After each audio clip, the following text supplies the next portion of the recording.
Hello and welcome to Study IQ. कहते हैं जितना कठिन संघर्ष होगा, जीत उतनी ही शानदार होगी। और आज एक ऐसे शख्सियत हमारे साथ जुड़े हैं जिन्होंने अपने कठिन परिश्रम, अपनी लगातार प्रयास से अपने पहले अटेम्प्ट में West Bengal judicial service examination में रैंक 5 हासिल की है। हमारे साथ आज इस इंटरव्यू सेशन में जुड़े हैं अली इब्राहिम जी। बहुत बहुत बधाई अली जी, आपको इतना प्रेस्टिजियस एग्जामिनेशन आपने क्लियर किया है। बहुत बहुत शुक्रिया आपका मैम।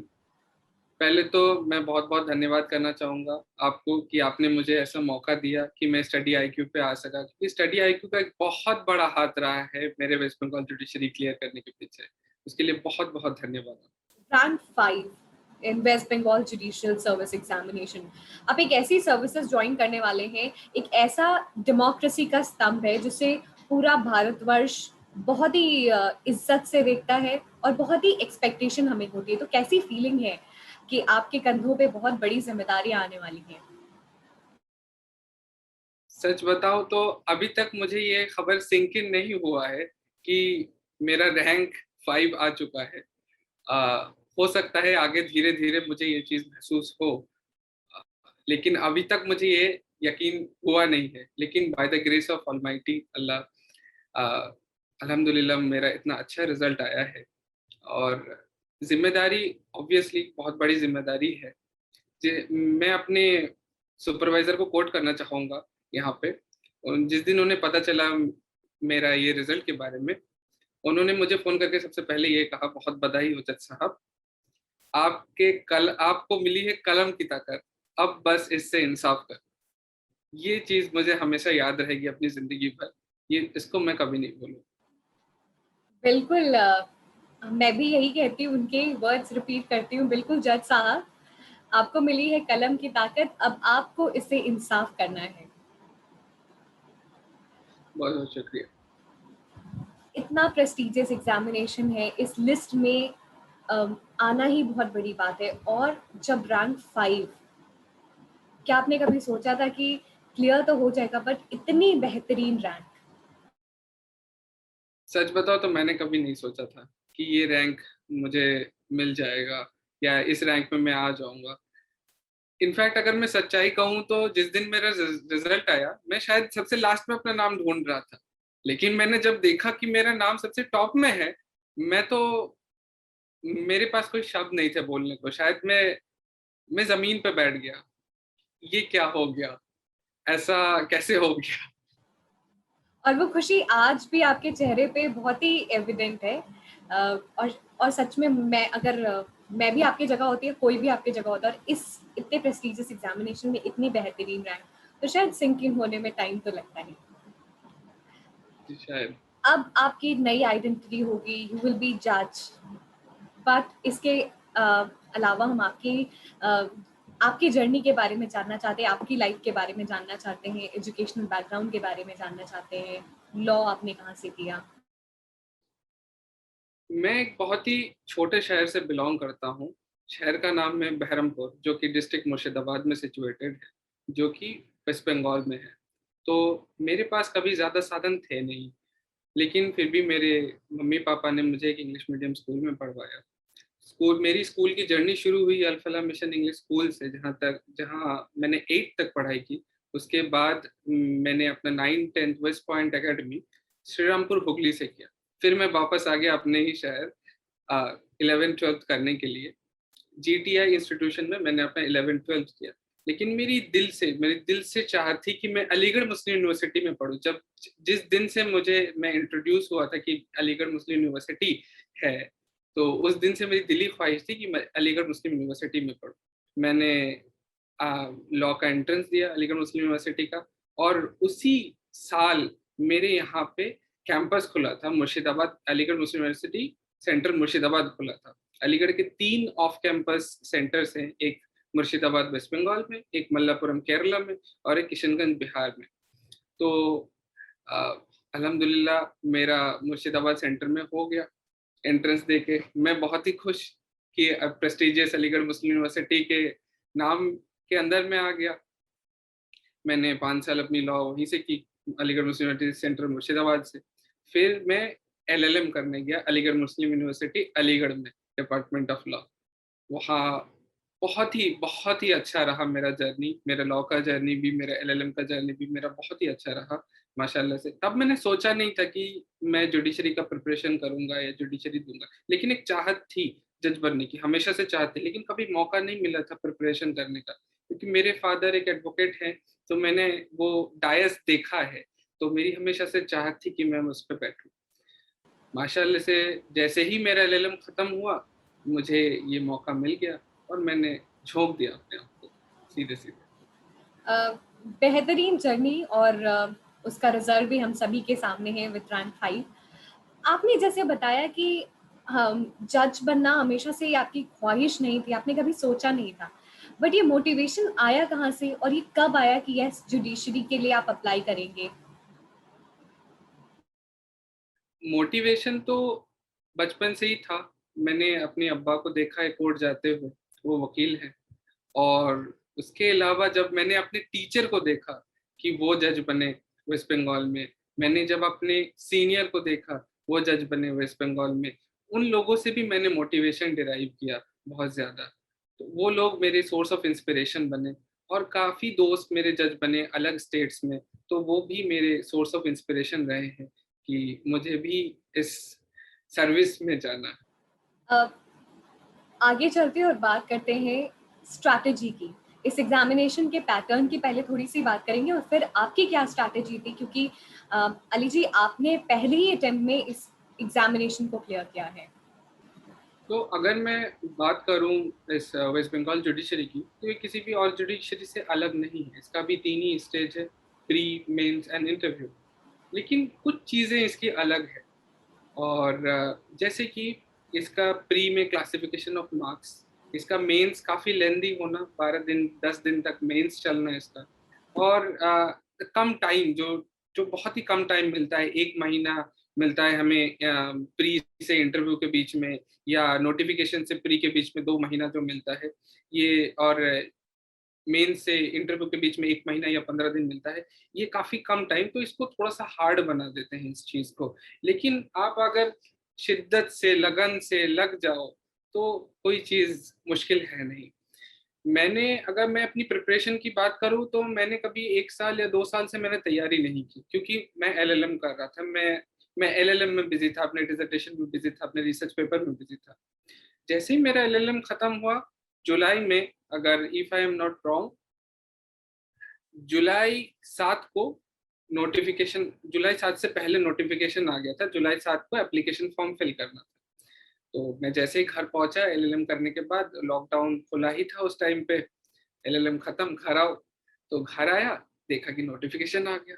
नोटिफिकेशन आ गया तो क्या करें, तो भरना है। मैंने फॉर्म फिलअप किया, और प्री का डेट था 11 अक्टूबर। मैंने बस ना आगे ना पीछे, ना साइड ना राइट, कुछ नहीं देखा, मैंने बस शुरू किया पढ़ना। बस एकदम एक तरफ से जितने भी सब्जेक्ट्स आते हैं प्री में, जैसे कि English composition, GK, current affairs, contract, torts, evidence, CPC, criminal procedure, personal law और लिमिटेशन, जितने भी सब्जेक्ट्स हैं मैंने एक साइड से खत्म करना शुरू किया। पहले इसको खत्म, क्योंकि मैंने इससे पहले उतने अच्छे से पढ़ा नहीं था इसको। पहले एक बार पढ़ लूं मैं इसे, फिर दोबारा पढ़ा मैंने, फिर मैंने MCQ सॉल्व किए, फिर से पढ़ा। मुझे अगर कहीं लगा कि मैं पढ़ते पढ़ते भूल जा रहा हूँ इस चीज को, मैंने फिर दोबारा जाके मैंने पढ़ा।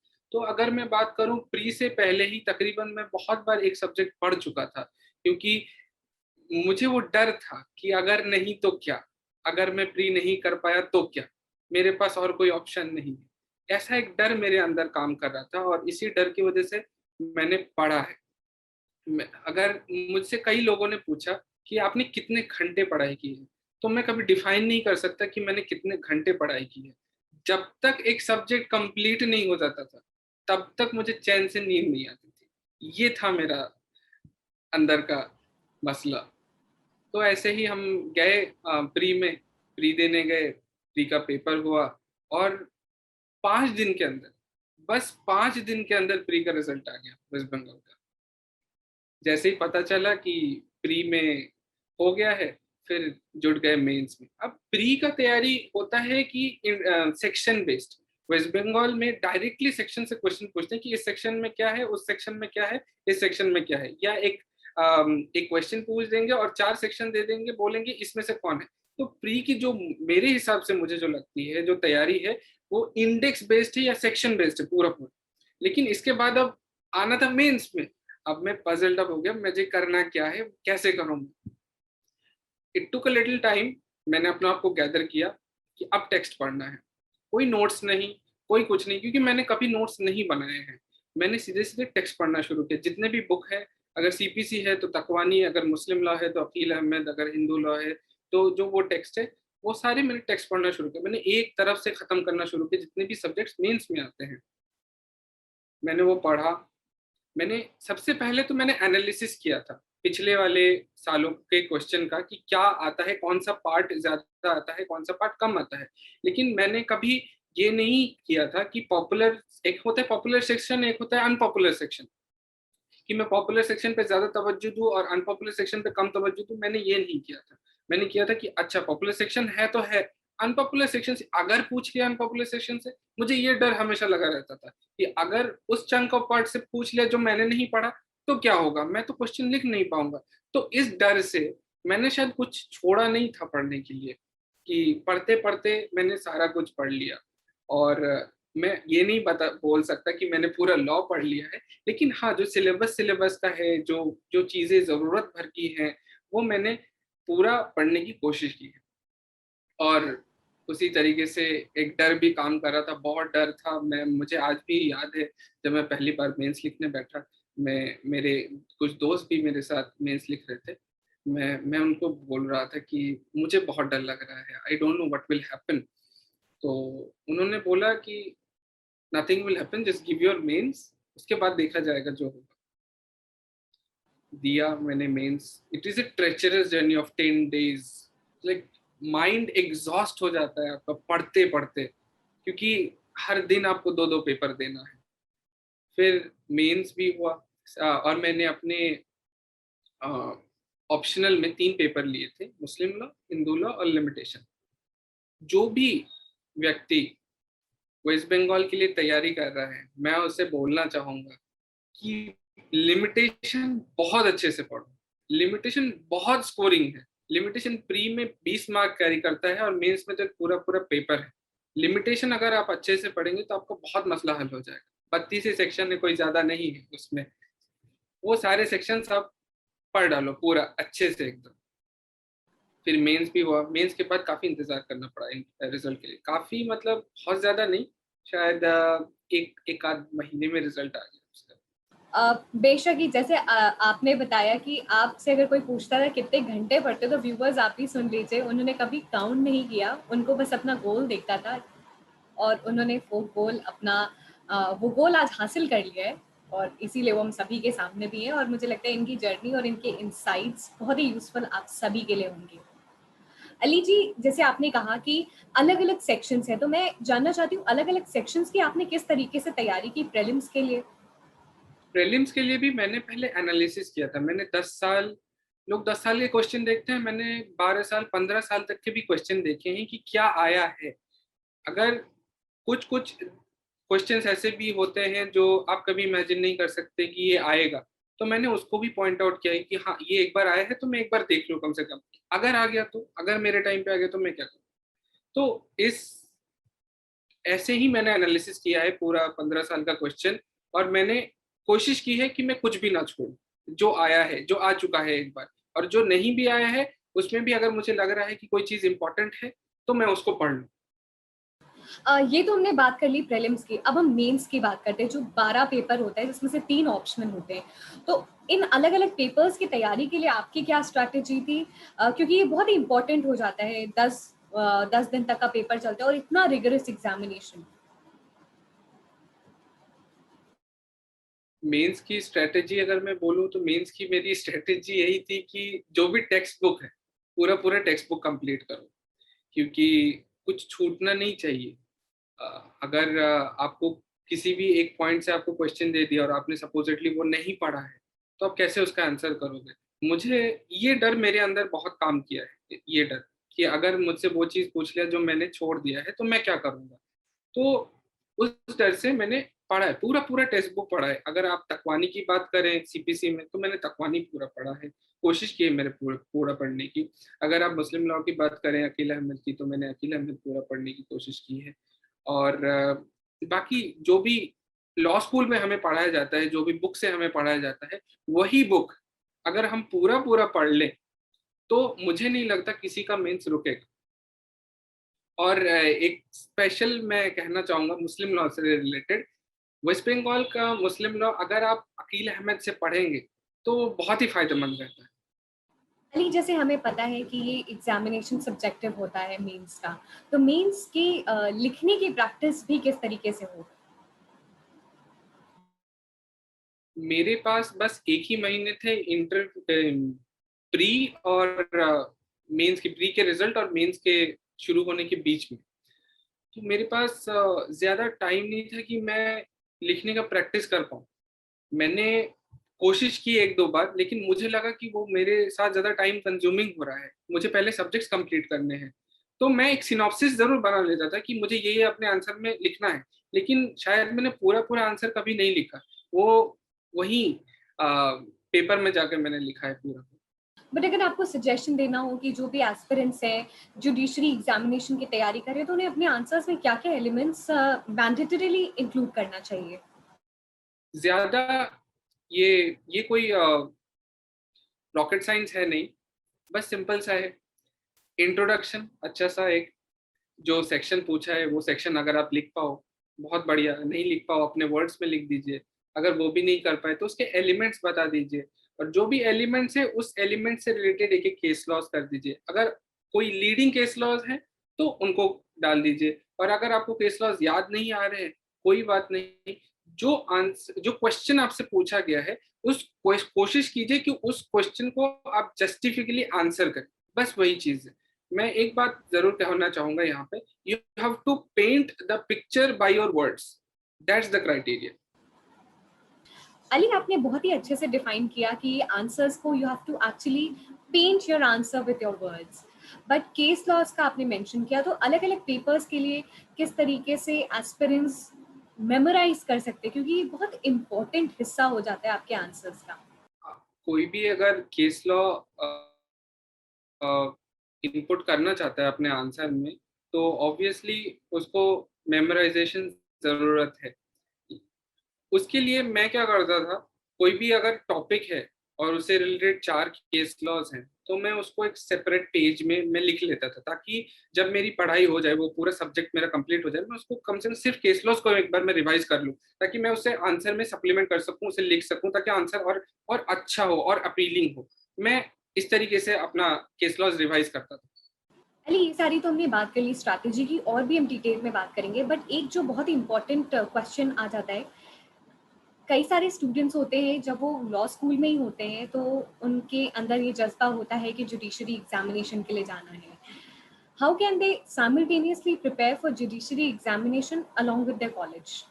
इन केस ऑफ, अगर हम वेस्ट बंगाल जुडिशरी की बात करें तो ये बहुत ही इजी है, क्योंकि वेस्ट बंगाल जुडिशरी में कोई क्वेश्चन घुमा के नहीं आता। हमें जो लॉ स्कूल में क्वेश्चन पूछा जाता है हमारे इंटर्म एग्जामिनेशन में, वही क्वेश्चंस लगभग वेस्ट बंगाल जुडिशरी में भी आते हैं। तो साइमल्टेनियस प्रिपरेशन करना बहुत ही इजी हो जाता है।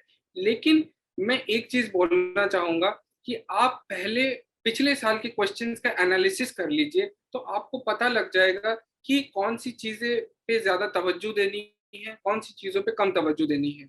और दूसरी बात यह है कि आप पहले अपना मन बना लीजिए कि ऑप्शनल क्या लेना है आपको।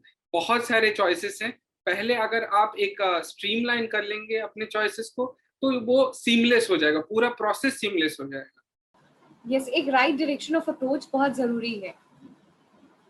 जी। अली, करंट अफेयर्स का एक बहुत बड़ा हिस्सा इस एग्जामिनेशन में आता है, चाहे हम वो प्रीलिम्स की बात करें चाहे मेंस की बात करें। तो आपने कैसे अपने करंट अफेयर्स को प्रिपेयर किया था? मैंने अपना करंट अफेयर्स पूरा पूरा स्टडी आईक्यू से ही प्रिपेयर किया।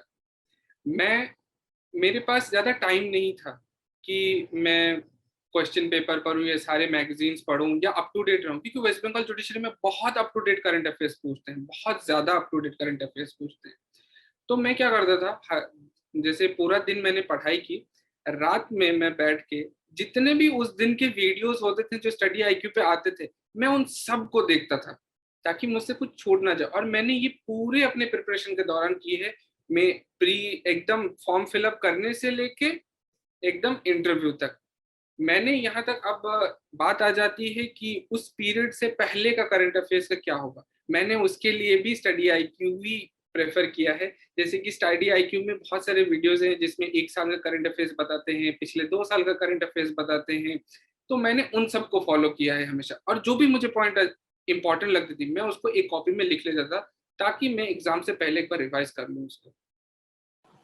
और हमें बहुत खुशी है अली, जैसे आपने कहा कि स्टडी आईक्यू आपकी जर्नी में हमेशा रहा है। हमें बहुत खुशी है कि हमारे एक ऐसे स्टूडेंट हैं who is going to do justice. So thank you Ali for being our student and making all of us very proud. शुक्रिया आप सबका, आप सबने इतने अच्छे अच्छे वीडियोस बनाए कि मुझे किसी मैगजीन या किसी और जगह पे जाने की जरूरत ही नहीं पड़ी। आगे बढ़ते हैं अली और बात करते हैं। जैसे हमने बात की पहले भी कि मेंस का जो टाइम होता है वो बहुत ही रिगरस होता है, 10 दिन का एग्जामिनेशन होता है। किस तरीके से अपने आप को कूल एंड काम कंपोज्ड ऐसे रखें ताकि अपना एग्जामिनेशन में जाके बेस्ट दें, क्योंकि प्रिपरेशन ये 10 दिन की पूरे 1 साल से होती है और कई सालों से, अगर किसी का पहला अटेम्प्ट नहीं है तो। बिल्कुल, आपने बहुत सही चीज़ की, क्योंकि हम सब मेंस की ही तैयारी करते हैं और मेंस की तैयारी काफ़ी लंबी होती है, काफ़ी ट्रेचरस होती है, काफ़ी रिगरस होती है। और वेस्ट बंगाल में मेंस तो काफ़ी लंबा चलता है। जैसे कि हर दिन 2-2 पेपर होते हैं। जैसे शुरुआत होती है इंग्लिश से, इंग्लिश एंड बंगाली से, first half and second half, फिर जनरल जीके एंड सीपीसी, फिर सीआरपीसी आईपीसी एक पेपर में आता है, फिर एविडेंस एक पेपर में आता है, फिर लॉ कॉन्ट्रैक्ट कॉन्ट्रैक्ट नोट एक पेपर में आता है, फिर टीपीए एक पेपर में आता है, फिर हम आ जाते हैं ऑप्शनल वाले पेपरों में। अगर आपने ऐसे ऑप्शनल लिए जो 3 दिन में पढ़ते हैं तो बहुत बढ़िया कि आप 3 दिन में अलग अलग पेपर देंगे। लेकिन अगर आपने ऐसे पेपर लिए जो एक ही साथ पढ़ते हैं, जैसे कि हिंदू लॉ मुस्लिम लॉ एक ही दिन में एक ही साथ पढ़ते हैं इन 2 डिफरेंट शिफ्ट्स, तो आपको थोड़ा सा मुश्किल हो सकता है। लेकिन हाँ, मेंस में काम एंड कंपोज रहना बहुत जरूरी है, क्योंकि आपका माइंड बहुत एग्जॉस्ट होता है जब आप इतने देर तक लिखते हो। एक पेपर हो सकता है आपका अच्छा ना गया हो, लेकिन उस चक्कर में आप अपना दूसरा पेपर मत बिगाड़ लीजिएगा। और दूसरी बात ये है कि आप जो भी आपका रिवीजन है, क्योंकि मेन से जो आधे घंटे का या 1 घंटे का टाइम मिलता है बीच में, तो उसमें आपका जो रिवीजन है, आपके पास अगर शॉर्ट नोट्स हैं तो बहुत बहुत बढ़िया है। मैं यही करके जाता था, मैं थोड़े शॉर्ट नोट्स बना लेता था सिनॉप्सिस टाइप के उसमें, कि ताकि मुझे चीजें जल्दी रिकॉल हो जाए, क्योंकि बहुत ही शॉर्ट टाइम होता था बीच में। और सुबह उठ के 9 बजे से पेपर होता था, तो वहां पे भी बहुत शॉर्ट टाइम होता था कि मैं कुछ रिवाइज कर सकूं। तो वो शॉर्ट नोट्स या वो सिनॉप्सिस जो मैंने मेंस की प्रिपरेशन के दौरान बनाए थे, उसने बहुत हेल्प किए मुझे। और जब आप पेपर दे के आते हो, नेक्स्ट दिन ही आपका 2 और पेपर है, आपको रिवाइज करना है, तो वहां भी वो शॉर्ट नोट्स बहुत ही एसेंशियल हो जाते हैं इस पेपर के दौरान। ये एक बहुत ही की पॉइंट है अली की प्रिपरेशन से, अगर मैं बात करूं कि इन्होंने सिनॉप्सिस पहले से ही बना के रखे थे जो कि इनको रिवीजन में काफ़ी हेल्प किया था, और ऑल्सो अपना बेस्ट डिलीवर करे एग्जामिनेशन में, क्योंकि काफ़ी रिगरस एग्जामिनेशन, टाइम भी कम रहता है प्रिपरेशन रिवीजन के लिए। तो ये वाकई काफ़ी हेल्पफुल अली जी के लिए भी रहा है, और ये सभी व्यूवर्स जो इस एग्जामिनेशन की तैयारी कर रहे हैं, ये आपके लिए भी काफ़ी वैल्यूएबल हो सकता है। इतना बड़ा एग्जामिनेशन है जुडिशरी का, सोशल मीडिया, फ्रेंड्स, कहते हैं दूर रहना चाहिए, तो आपने क्या एक पूरी दूरी बना ली थी इस पूरे एग्जामिनेशन के दौरान, या फिर सोशल मीडिया का फ्रूटफुल या फिर हेल्दी यूज जिसे कहते हैं वैसे किया था?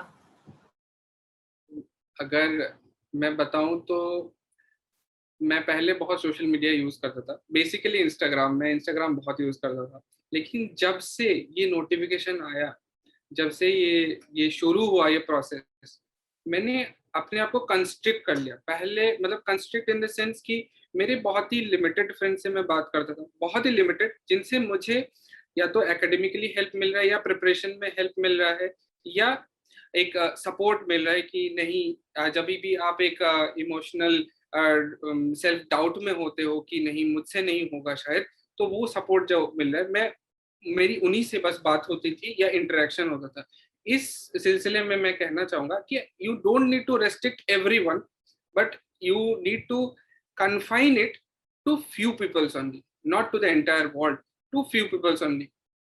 तो इस जगह पे दो इंसान हैं जिंदगी में जिनको मैं अपने ये जजशिप का क्रेडिट देना चाहूंगा। एक पहले मेरे दोस्त मनु भारद्वाज, उसने मुझे हर रास्ते में गाइड किया है, प्री मेंस इंटरव्यू हर रास्ते में उसने मुझे गाइड किया है, कैसे पढ़ना है कैसे नहीं पढ़ना है, क्या पढ़ना है क्या नहीं पढ़ना है।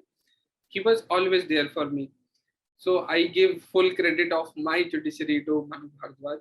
And दूसरा निकिता, जिसने मुझे जब भी मुझे सेल्फ डाउट हुआ है कि मैं नहीं कर सकता या मुझसे नहीं होगा या ये बहुत लेंदी प्रोसेस है, शायद शायद आई कैन नॉट, उसने हमेशा कहा है कि यू विल डू इट, ये तुम्हारे लिए ही बना है, तुम ही करोगे इसे।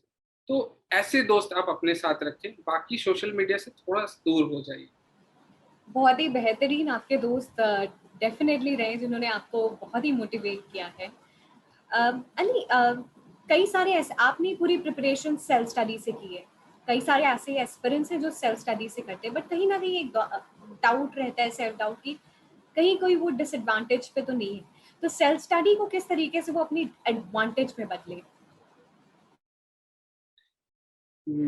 मुझे भी ये डाउट था, अगर फ्रैंकली मैं बताऊं तो मुझे लगा कि लोग इतने प्रिपरेशन करते हैं, कोचिंग करते हैं, मैं तो सिर्फ अपने आप पढ़ रहा हूँ, मैं कैसे कर लूंगा, मैं उनसे कहाँ बेहतर हूँ या कहाँ बेटर हूँ। मुझे ये सेल्फ डाउट था, दोस्तों ने मुझे सेल्फ डाउट से निकाला जब जब जब मुझे ये सेल्फ डाउट आया।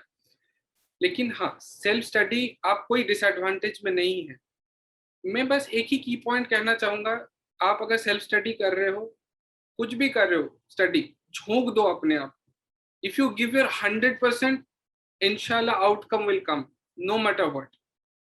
बस लेकिन अगर आपने एक आउंस भी छोड़ दिया अपने आप को देने में, उसमें उस प्रिपरेशन में, तो शायद वो ना आए वो रिजल्ट। आगे बढ़ते हैं और बात करते हैं आपकी इस जर्नी में। जैसे आपने बताया पूरी सेल्फ स्टडी से आपने इस एग्जामिनेशन को क्लियर किया, 3 ऐसे critical points which has helped you to come in the final list in the very first attempt with an extremely amazing rank of 5।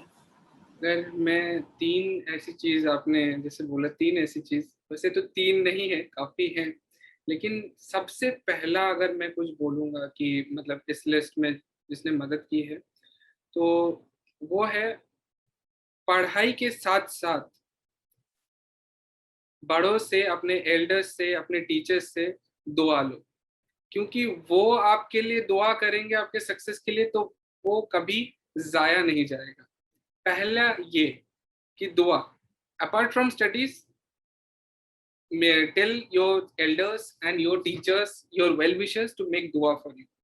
दूसरी बात, specifically to West Bengal related, bare act. Bare act is very important. अगर आप सिर्फ bare act पढ़ के भी चले जाएंगे ना, तो आपका इंटरव्यू, मेंस, प्री सब निकल जाएगा, लेकिन बेयर एक्ट आपको बहुत थारोली पढ़ना पड़ेगा। और अगर तीसरी बात मैं कहूँ, which has been critically, whenever you are in self doubt, pray to the god, speak to your friends who take you out from the self doubt. आपने अभी बैराक की बात की, तो एक बैराक जब हम बात करते हैं तो आप खुद में ही बहुत बड़ा समंदर, तो कैसे बैराक को कवर करना है? जो भी सब्जेक्ट्स हैं वेस्ट बंगाल जो प्री में आते हैं, मेंस में आते हैं, मैं स्ट्रांगली रिकमेंड करता हूँ कि बैरक्स पूरा पढ़ें उनका, मतलब पूरा, कोई भी पार्ट आप स्किप नहीं करें। और प्री में जैसे मैंने पहले भी बोला कि इंडेक्स बेस्ड क्वेश्चन होता है प्री में, तो उसके लिए तो बैरक एकदम क्विंट एसेंशियल हो जाता है। मेंस में भी डायरेक्ट क्वेश्चंस पूछते हैं सेक्शन से, ज्यादा घुमा के क्वेश्चन नहीं पूछा जाता, तो वहां भी बैरक ही आपका काम आता है। और अगर आप लास्ट स्टेज इंटरव्यू की भी बात करें, तो वहां पे भी आपको सेक्शंस या सेक्शन बेस्ड या सेक्शन रिलेटेड या को रिलेटेड क्वेश्चन पूछते हैं, तो वहां भी बैरक्ट ही काम आता है। तो जो जो भी 12 सब्जेक्ट हैं, आप उनका बैरक्ट पूरे तरीके से आप उसको कवर अप कर लीजिए। प्रीलिम्स की बात कर ली हमने, मेंस की बात कर ली, अब हम बात करते हैं इंटरव्यू की। तो अली जी, आपका इंटरव्यू कैसा था? क्योंकि जुडिशरी का इंटरव्यू थोड़ा सा अलग होता है और होना भी चाहिए, क्योंकि ये सबसे इम्पोर्टेंट पिलर है हमारी डेमोक्रेसी का। तो आप अपना इंटरव्यू एक्सपीरियंस कुछ शेयर कर सकें, और उन स्टूडेंट्स के लिए तो खास तौर से ये हेल्पफुल रहेगा जो पहली बार इंटरव्यू देने जा रहे हैं अपना। इंटरव्यू, सच बताऊं मैं बहुत डरा हुआ था जब मुझे इंटरव्यू देने जाना था। मेरे दिमाग में हजारों चीजें चल रही थी, क्या होगा क्या नहीं होगा, क्या क्वेश्चन पूछेंगे क्या नहीं पूछेंगे। पहले तो आप जितने भी सब्जेक्ट्स हैं आपके मेंस के, पहले उनको रिवाइज कर लीजिए, क्योंकि इंटरव्यू से उन्हीं से क्वेश्चन पूछे जाएंगे। अगर कुछ अलग क्वेश्चन पूछा जाता है तो that will be your presence of mind. और जब मैं इंटरव्यू देने के लिए एंटर किया, आई वॉज वेरी स्केर्ड कि क्या होगा क्या पूछेंगे। the panel was so good enough. They told me to sit down. Aren't you nervous? तुम nervous तो नहीं हो? नहीं जी नहीं sir. Then they started asking me questions. कुछ questions मैं नहीं बता पाया था। मैं जीके के कुछ questions नहीं बता पाया था। मैं analytical एक तो question नहीं बता पाया था। लॉ के उन्होंने मुझसे कुछ क्वेश्चन पूछे, मैं शायद लॉ का भी एक दो क्वेश्चन नहीं बता पाया। लेकिन उन्होंने कभी मतलब कुछ जाहिर नहीं किया। Panel was very very very good. उन्होंने जो पूरा मेरा इंटरव्यू लिया, मैंने जितना हो सके मैंने अपनी तरफ से बताने की कोशिश की, और फिर उन्होंने बोला योर इंटरव्यू इज ओवर, और मैं बाहर आ गया। ये तो रहा आपका इंटरव्यू एक्सपीरियंस, बट क्या आपसे कुछ सिचुएशन बेस्ड क्वेश्चंस भी पूछे गए? मुझे मेरे से जस्टिस ने एक सिचुएशनल क्वेश्चन पूछा था, मुझे जो याद है। उन्होंने मुझसे पूछा कि सपोजिटली यू आर जज एंड जज मस्ट शो मर्सी, तो आप क्या करेंगे? मैं क्या बताऊं, आई वॉज कंफ्यूज। मैंने कहा सर, जहाँ पे मेरा डिस्क्रिशन होगा वहाँ पे आई कैन शो मर्सी, लेकिन जहाँ पे प्रोसीजर है वहाँ पे I can not go around the procedure, I can not show mercy. जज ने कहा ओके। अली, जैसे आपने कहा कि आप बहुत ही नर्वस थे, बहुत सारे ऐसे एस्पिरेंट हैं जो पहली बार जा रहे हैं, तो अपने आप को किस तरीके से काम एंड कंपोज रखें, क्योंकि उनको पता होता है कि सामने जो इंटरव्यू पैनल है वो काफ़ी डिग्निटरीज से होता है। डर होना लाजमी है, बहुत ही, क्योंकि हम उस मुकाम तक पहुंचते हैं ताकि थोड़ा सा और आगे बढ़ जाए और जज बन जाए। तो उस सीट पे बैठ के बहुत डर लगता है, मुझे भी बहुत लगा था। लेकिन मैं एक बात कहना चाहूंगा, बी योर सेल्फ। कुछ ऐसा आप बनने की कोशिश मत करिए जो आप हैं नहीं। जो आप हैं, जो आपका नेचर है, जैसे आप हैं, जैसे आप हंसते हैं, जैसे आप बात करते हैं, वैसे ही आप करिए। क्योंकि आप अगर कुछ ऐसा बनने की कोशिश करेंगे जो आप हैं नहीं, वो तुरंत आपको पकड़ लेंगे, और ऐसा बिल्कुल सही नहीं होता। Be your self. अली, ये तो हमने आपकी पूरी प्रिपरेशन स्टेज की बात कर ली, बट अपार्ट फ्रॉम लॉ आपके और भी कुछ इंटरेस्ट, हॉबीज है? जी, मुझे, आई एम एन इक्वेस्ट्रियन। मुझे घोड़ा चलाना बहुत अच्छा लगता है, और मैंने अपनी यूनिवर्सिटी में काफ़ी घोड़ा भी चलाया है, काफ़ी सारे। तो जो ये प्रिपरेशन फेज था, I was away from my horses. तो वो मेरे लिए बहुत, मतलब क्या बोलूँ, मतलब ऐसा लगता था कि मैं बिछड़ गया, मैं अपने दोस्तों से बिछड़ गया। तो I love horses very much, and when I was away from them it was very very treacherous for me. That's a very unusual hobby, and हमें बहुत ही मजा आया एक्चुअली ये चीज सुन के। इस एग्जामिनेशन की बात करें तो काफी लंबा है, प्रीलिम्स, मेंस और इंटरव्यू। तो क्या आपने जैसे कहा कि आप अपने फ्रेंड्स यानी कि हॉर्सेस से दूर थे, तो इसके अलावा भी क्या आपने कुछ अपने अंदर चेंजेस महसूस किए प्रीलिम्स से आज फाइनल रिजल्ट तक? जी, ये आपने बहुत ही सही सवाल पूछा। जैसे कि मैंने बताया कि मैं आई राइड हॉर्सेस, तो you need to be fit. मैं उस टाइम पे बहुत फिट था, लेकिन जैसे ही प्रिपरेशन फेज शुरू हुआ, you stick to a chair and table and you don't get anywhere, no riding of horses, no doing any physical activity, just sticking to your chair and table and reading. तो I got from fit to fat, so that has been a drastic change in me. तो मैं कोशिश कर रहा हूँ कि फिर से फैट टू फिट हो जाऊं, फिर से मैं हॉर्सेस के साथ जुड़ जाऊं। लेकिन बस आपको ये चेंजेस आप में आएंगे, आप मोटे हो जाएंगे, आप पतले हो जाएंगे, लेकिन आपको इस पे ध्यान नहीं देना है, बिल्कुल आपको ध्यान नहीं, ना आपका पैनल आप पे ध्यान देगा कि आप मोटे हो कि पतले हो, कि आप काले हो कि गोरे हो। बस वो आपका नॉलेज चेक करेंगे, वो आपका लगन चेक करेंगे, वो अपने आपका डेडिकेशन चेक करेंगे। आप मोटे हो जाओगे, आप पतले हो सकते हो, पतले हो जाओगे, आप मोटे हो सकते हो, लेकिन ये जो टाइम निकल जाएगा प्रिपरेशन का, ये दोबारा नहीं आएगा, तो इसको आप मत वेस्ट कीजिए। Ali, your final words for the student community जो जुडिशरी एग्जामिनेशन की प्रिपरेशन कर रहे। मैं उनको बस एक ही चीज कहना चाहूंगा, नथिंग इज इम्पॉसिबल। जब से ये नोटिफिकेशन आया है, मैंने तभी से प्रिपरेशन शुरू किया है, रिगरस वाला preparation, and it has given me this place where I am today. So nothing is impossible.